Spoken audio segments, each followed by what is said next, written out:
देखिए मैं पहले का मुकाबला अच्छा होगा और চমকে দিল শাহিন আফ্রিদি। একাদশে সুযোগ পেলেন মেহেদী হাসান মিরাজ ও রিশাদ হোসেন, বাদ পড়লেন সাকিব আল হাসান। দর্শক, বিস্তারিত জানতে হলে ভিডিওটি না টেনে একেবারে শেষ পর্যন্ত দেখুন। পাকিস্তান সুপার লিগের উত্তেজনার পারদ এখন তুঙ্গে। আজ অনুষ্ঠিত হতে যাচ্ছে সেমিফাইনালের মহারণ। মাঠে নামছে লাহোর কালান্দার্স ও ইসলামাবাদ ইউনাইটেড। আর এই গুরুত্বপূর্ণ ম্যাচকে কেন্দ্র করে দলে এসেছে চমকপ্রদ পরিবর্তন।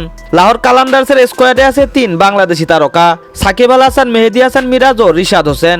ইতিমধ্যে সাকিব ও রিশাদের লাহোরের জার্সিতে অভিষেক হয়ে গেলেও এখনও মূল একাদশে জায়গা মেলেনি অলরাউন্ডার মেহেদী হাসান মিরাজের। তবে আজকের ম্যাচের চিত্রটা হতে যাচ্ছে একদমই ভিন্ন। গতকাল কোয়ালিফায়ার ম্যাচে লাহোর কালান্দার্স মুখোমুখি হয়েছিল করাচি কিংসের। সেই ম্যাচে শুধুমাত্র সাকিব ছিলেন একাদশে, সুযোগ হয়নি মিরাজ বা রিশাদের। কিন্তু আজকের সেমিফাইনাল ম্যাচে বড় পরিবর্তনের ইঙ্গিত মিলেছে। ম্যাচ পূর্ব সংবাদ সম্মেলনে অধিনায়ক শাহিন আফ্রিদি ঘোষণা করেছেন, আজকের মতো গুরুত্বপূর্ণ ম্যাচে দলে আসছে নতুন 2 মুখ।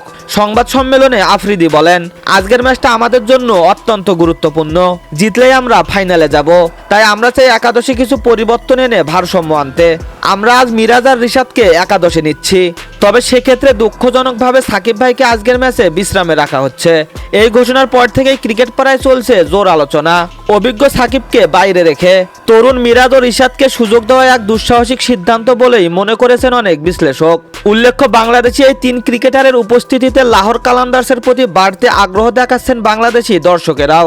সেমিফাইনালের মতো হাই ভোল্টেজ ম্যাচে মিরাজ ও রিশাদের পারফরমেন্সও হয়তো ঠিক করে দেবে বাংলাদেশি তারকারা কতটা আলো ছড়াতে পারেন বিদেশি মঞ্চে।